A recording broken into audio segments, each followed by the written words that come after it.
Welcome to Building Wisconsin. I'm Stuart Keith, and on today's show, well, we're heading back in time before the Fiserv Forum was built and the Bucks became world champions. So let's get started with Steve Breitlow from Plumbers 75.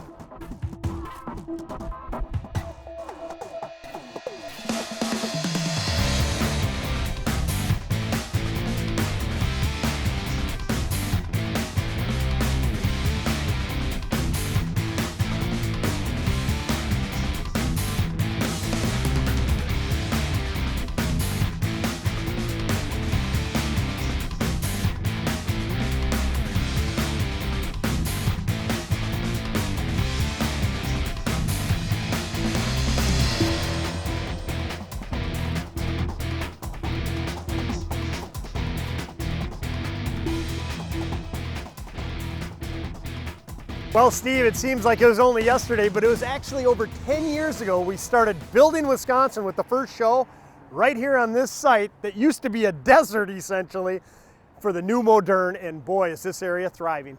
No, you couldn't be more right, Stu. I mean, it is amazing to think about that project when that went up was on the way west edge of town, not much around here, and used to be a dead-end spur of an old freeway, and now we got the Deer District and Fiserv Forum, and things are really moving in the right direction in the city of Milwaukee, and certainly the public has embraced it for sure. Yeah, and it was a little different back then. People were more questioning, like, seriously? What are you going to do there? The old Park East corridor? Yeah. It's like, that's just, wasteland. Yep. But Barrett obviously had a great vision, and it's come to fruition. And not only has the Moderne taken off, but this whole area, as you alluded to, with the Bucks now taking the ball. No, you're right, Stu. Rick did have a vision. I appreciate his foresight in putting that building up here and leading into the whole future development of the old Park East corridor. We had acres and acres of desert here. Building Trades actually had some investment in putting up that project. Our AFL-CIO Building Trust actually did some of the financing for that project. It's been certainly a good return for that fund and for the city as well. Yeah, and you talk about the financial investment. Yeah, that was one aspect. But the bigger investment in my mind is the investment the Building Trades make in the training of the highly skilled workforce we enjoy right here. No, there's no question. That's our day-to-day job is reinvesting in workforce development in the city of Milwaukee and throughout the state. All the building trades have excellent apprenticeship and training programs, and without that skilled workforce, we wouldn't be able to build projects and developments like this that are efficient and productive and on time and on budget. That's an investment in our human resource to actually put buildings in the ground and build a whole new community. Yeah, and it's a great example of what happens when you invest in a community, right? I mean, all of us benefit from this. You go back 10 years ago and people are like, really, you're gonna take this ecological desert and turn it into something seriously? And fast forward 5 years, lo and behold, the Bucks come along and build a world-class Fiserv Forum. No, it is truly amazing, and I couldn't be prouder of having our members work on this project along with all the other building trades. This was a tremendous project, great investment. Hats off to the Bucks owners for taking the ball and fulfilling this part of the city and making it into something really meaningful. Yeah, and they offered a lot of promises when they were building it. They wanted to make it really a focal point of utilizing a local workforce, putting people to work, making it part, utilizing the fabric of the community to build it, right? Did they keep that promise? I would say they exceeded that promise. I've been in the industry over 40 years. Seeing the workforce on this project, it was a true reflection of the city of Milwaukee and the people that live here. It was an excellent job, true model of workforce development. We started a bunch of apprentices. It was quality training as we built a world-class facility. And all these projects we're talking about, we keep using the word vision. And whether it was the Moderne with Rick Barrett or the Bucks, and when we had Peter Feigin, the president, on, it was amazing, his vision. And it really seems to be coming true. It's almost eerie in the sense that everything he predicted in a previous show has come true. And if anything, it's come true quicker in a shorter time period than he had elaborated. And it's not ending with this, is it? I mean, they're building across the street too, it looks like. No, it is truly amazing. As controversial as the startup of this project was and the investment that the Bucks have made into the city, and now they're not done yet. Now they're starting building a whole nother block with the luxury hotel called The Trade. It's just a tremendous example of future development and building on good ideas and making them even better, and not only for the Bucks, but for the community and the local workforce as well. And all these are wonderful examples of investing in our communities, and none of it could be done without the training that takes place in the building trades. And later in the show, I want to head out to Plumbers 75, catch up with you again out at the training center to learn more about that. Happy to do it, Stu.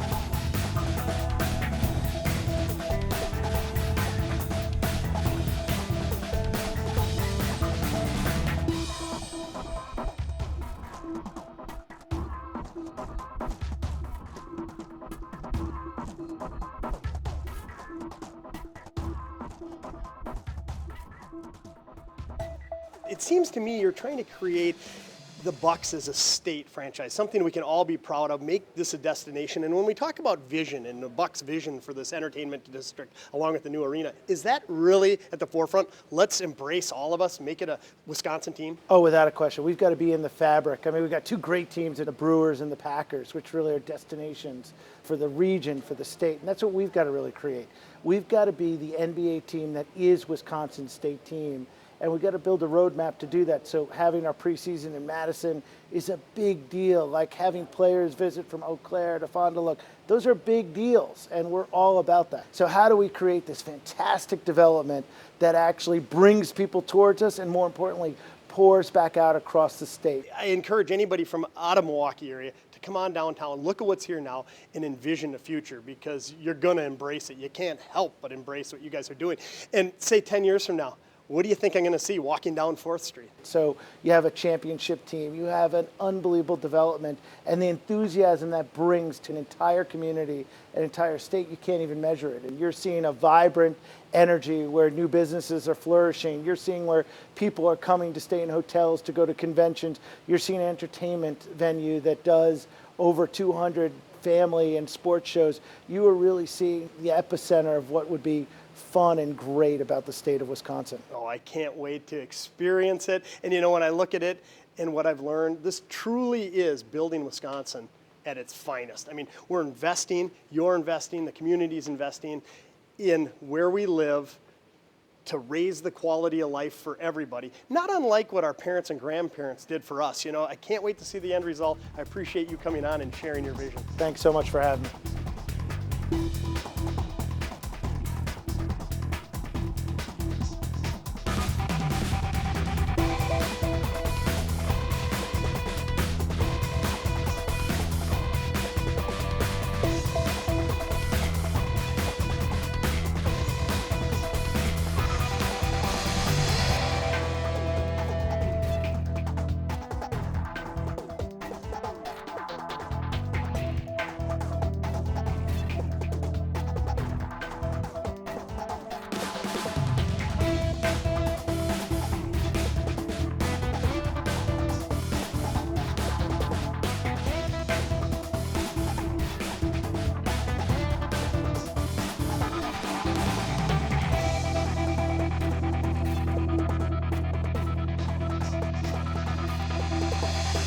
Peter, great to see you again. Thanks for coming on today's show. And did you think 5 years ago when we were first on Building Wisconsin that 5 years later you and I'd be standing in front of the Larry O'Brien World Championship trophy?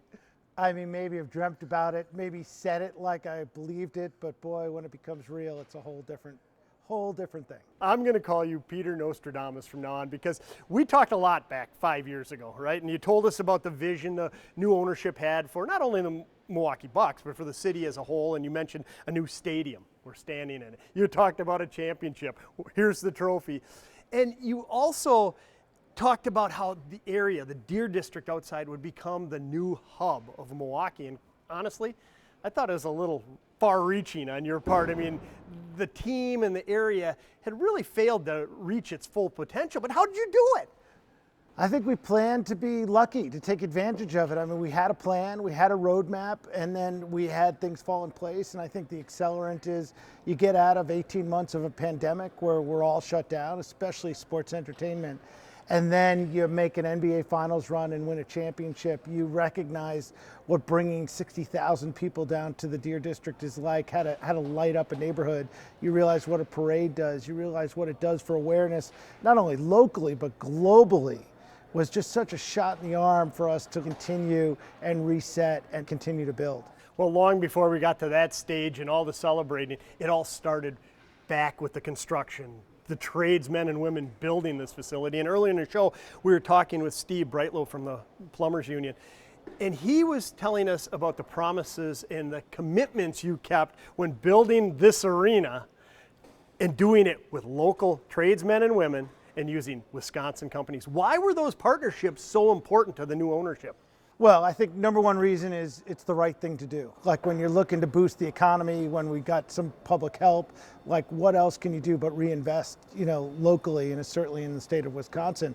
And I think number two, it's like, why wouldn't you? These are the greatest craftsmen in the world. These are the trades that help build the city. And for us, as we've said, we had a New York group of owners that had to build trust and build equity. What better way than to bring on the trades and follow through with your promises? Yeah, I always say we're fortunate here in Wisconsin to have a highly skilled, highly motivated, highly proud workforce. Oh yeah, I mean, we've had several million people come through the facility, so this is really kind of a badge of honor, not just for the city of Milwaukee and the state of Wisconsin, but the people who built this. I mean, one of the greatest things ever is to walk through with an electrician, walk through with a plumber, and talk about how they had a hand in contributing in the sense of pride they have in what has become kind of one of our showpieces in the state of Wisconsin. Absolutely. I mean, that pride is second to none. It's got to make you feel good seeing that day in and day out. And you know, another one of the visions the new ownership had was to make the Milwaukee Bucks a statewide team, like the Packers and the Brewers have become. And you know, as I travel around the state doing shows, I see an awful lot of Bucks paraphernalia, Bucks t-shirts out there. You have to be proud of how that's happened. Well, incredibly. I mean, 5 years passed, and we think of it as, how can we be the world's team? You know, not just Wisconsin. How are we a global banner, you know, for pride in the city and the state that can really permeate around the world? Because it can happen. We have this like tough, great team, unbelievable culture. It really resembles like what the culture of the state is. And we want to be that brand that goes throughout the world. By the way, every game playing with the city of Milwaukee across our chests. Yeah, I love it. And you know, again, 5 years ago, we talked about the future of Milwaukee. You talked about how this was going to become a hub. And you talked about the spin-off of building a building like this. And I think you used the term ripple effect.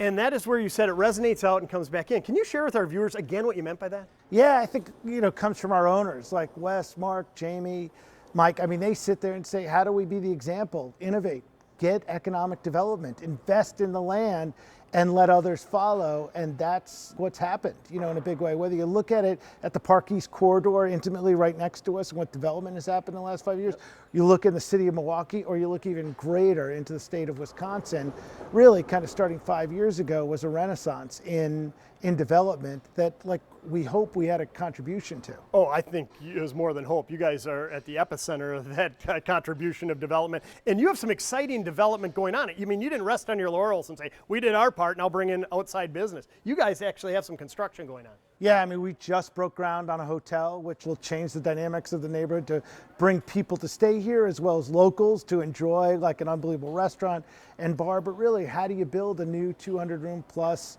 luxury boutique hotel like in the Deer District? So it's another one of those incredible elements within the fabric of the district that we think is going to differentiate ourselves and make it even cooler to come down and hang out. Well, we're building Wisconsin. Can we go out there and see it under construction? Let's go.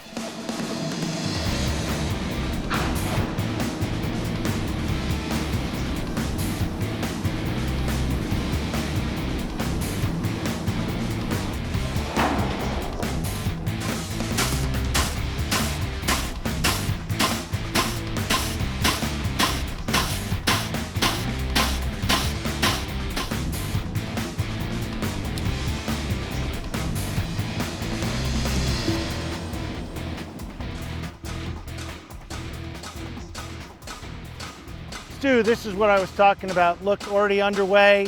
This is the new hotel, the trade with the North Central Group, getting right out of the pandemic, started right back up. Yeah, and reason to be excited for sure. I mean, when I think back again to the transformation of this area, it really is amazing. And you said this is going to be a new luxury hotel? Right. Where do people live, work, and play? Obviously, like a boutique hotel is one of the great elements of where can we have a restaurant on the ground floor, on the top floor, where can visiting teams stay? How can we make this one of the meeting places, again, within the Deer District? Yeah, and it was really cool when I was looking at some of the design elements into it, and you said where the visiting teams can stay. There is one floor dedicated to NBA teams, right? Yeah, I think that's like incredible. North Central Group really on its planning is build it and they will come, which has worked out so far for us in the Deer District. So how do we customize those rooms for pro teams, which there's a need to do it, and certainly when they're playing in Fiserv Forum to be across the street. And it's not just about coming to the Fiserv Forum. I mean, this is revitalizing this area, and this hotel is for more than just basketball. Yeah, no, this is about the experience. This is about a destination. This is about a gathering place for people, whether they're from outside of Milwaukee or from within Milwaukee. Take what we've done in the finals and take a gathering place where 60 to, for the parade, hundreds of thousands of people can gather. How do we continue that momentum? So this is really a magnet. Sure, and when I was looking at the plans as well, I believe there was a restaurant on the first floor and on the 9th floor as well. Well, you have to have a roof bar. If you're going to be cool, you got to have a roof bar. Love yeah, it. no, this will really be like one of those great new investments and destinations in the city of Milwaukee that will attract locals as well as visitors. Sure, and I love the name, The Trade. Tell us how you arrived at that. Yeah, I think in homage to Milwaukee. I mean, think of everything from the tradespeople that are working on this site today to 100 years ago when the city of Milwaukee was really built on the trades, whether they be the fur trades, whether they be metal stamping, die stamping, whether they be the working trades. I mean, it's almost the perfect brand and name to really kind of set in our neighborhood of the Deer District. And as we talked about earlier and so far throughout today's show, you guys are committed to the trades here. I mean, you want local tradespeople building these projects. You want local Wisconsin companies. I mean, you guys have maybe come from the outside, but you've really become a large part of Milwaukee. Yeah, well, I think it's all kind of investment within, right? How do we grow and bring everything together? And one of those things is reinvesting in ourselves, and certainly the city of Milwaukee and the state of Wisconsin. When you're doing big capital projects, it helps to have localized labor, localized materials, anything you can imagine. Well, when you think of the big picture and you think NBA basketball, the goal of every team is to win a world championship, right? You guys did that, but from a community standpoint, I really believe it goes much deeper than that. And you look at the transformation you've been able to do here at the old Park East corridor, and it truly is amazing. I thank you so much for what you and the organization have been able to accomplish so far. Look forward to a bright future, and I appreciate you coming on Building Wisconsin. Oh, we appreciate it as well.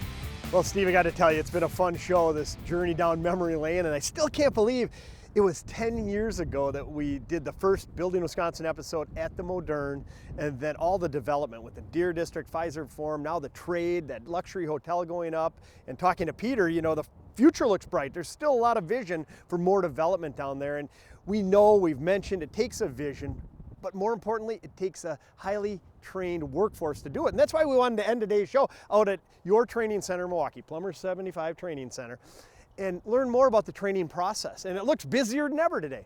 We are really busy, and one thing that stayed consistent through the whole 10 years, we've been training apprentices, and the only way to really get a plumbing license in the state of Wisconsin, you got to serve a 5-year apprenticeship or an equivalent, from another state. So it's a big deal to get your apprenticeship, complete your apprenticeship, and earn that journeyman license through a state proctored test. And that is so important because we're talking water here. Water, the lifeblood of our society, right? And you guys take it seriously.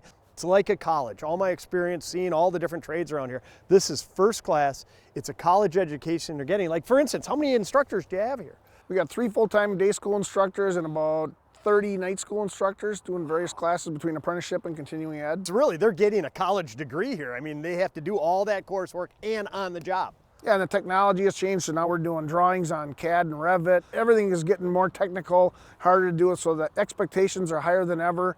You really have to have the ability to be able to learn to come into this trade. And then is there continuing education as well? Yeah, as part of our license in the state, once you earn your license after your 5-year apprenticeship, then you have to do 6 hours a year of continuing ed every year going there forward. You got to get 24 hours in 4 years to maintain your license. So it's a professionally licensed trade, and the only way to get that journeyman card is to serve an apprenticeship. Okay, well, can we head inside and learn more about it? That'd be great.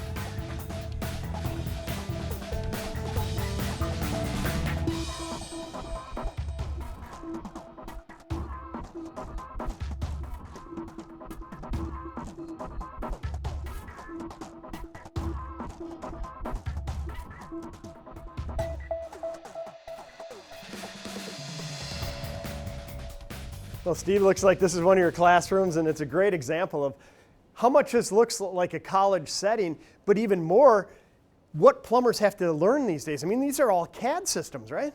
These are computer labs, so we do some testing in here. So a lot of the tests are computer driven. They're on Blackboard, and they do the test here. And then we also inserted CAD and electronic drawings in almost all of our classes now. Apprentices nowadays, they do electronic drawings much more than they do pencil drawings. And even on job sites, generally the foreman has a tablet or some kind of a iPad or something to have all the drawings on. So we're teaching our apprentices how to keep up with that. Yeah, it's amazing. And what I really want to push you on is the process. We talked, you need a 5-year apprenticeship, you get licensed, but there's a lot of misconceptions out there about the process of becoming a plumber. So how do you get in? How does it all work? Yeah, a lot of people walk in the door, they'll call up and say, I want to start my apprenticeship tomorrow. And it is a bit of a process to get in. I mean, we're a state licensed trade. So our apprenticeship is through the state. We have local JACs in Madison and Milwaukee.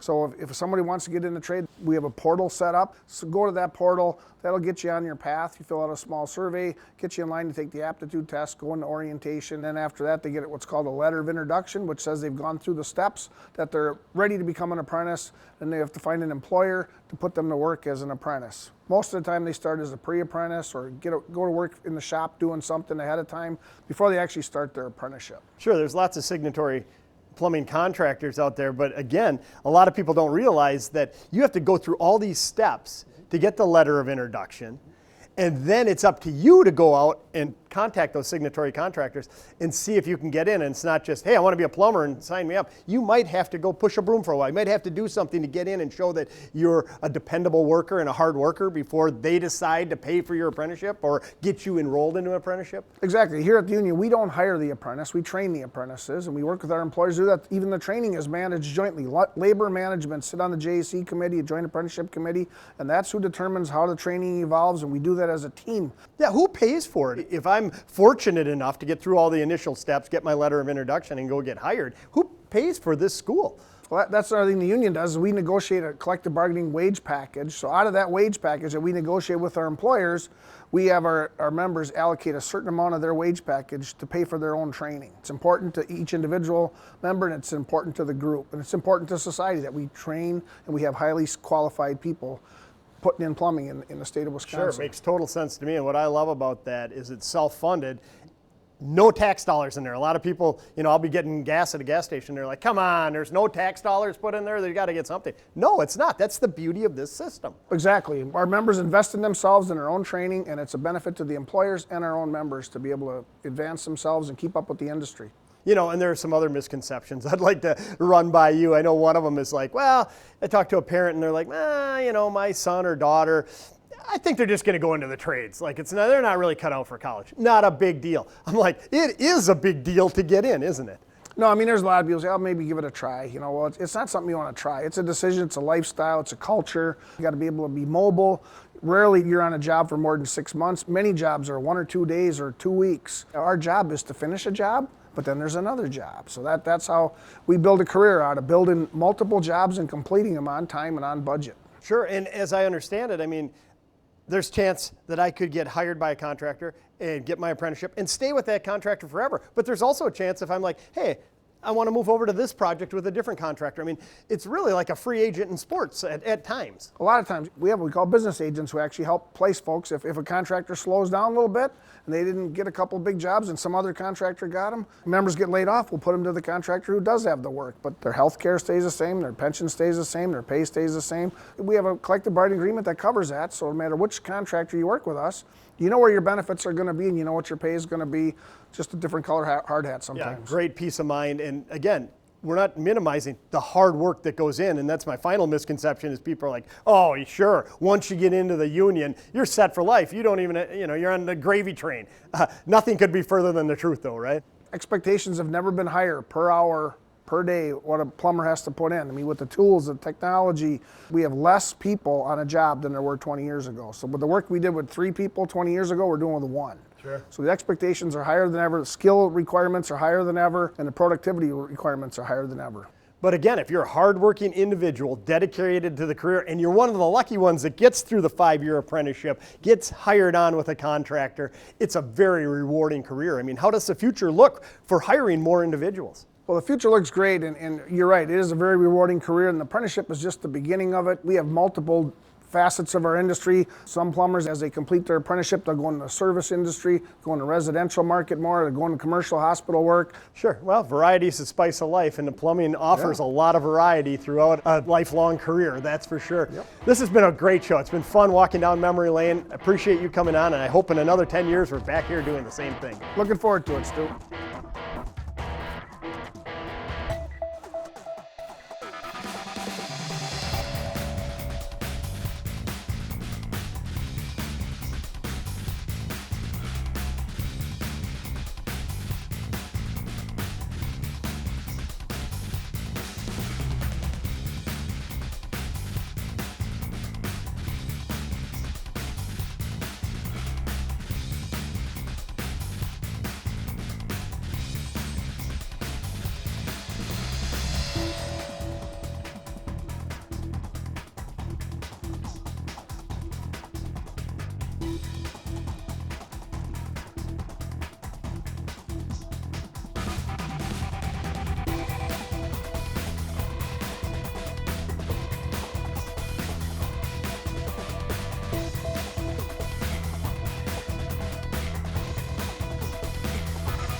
For more information on Building Wisconsin, follow us on Facebook and Twitter, and be sure to watch additional episodes on YouTube or at our website, buildingwisconsintv.com. The preceding program was sponsored by the Building Wisconsin Television Network.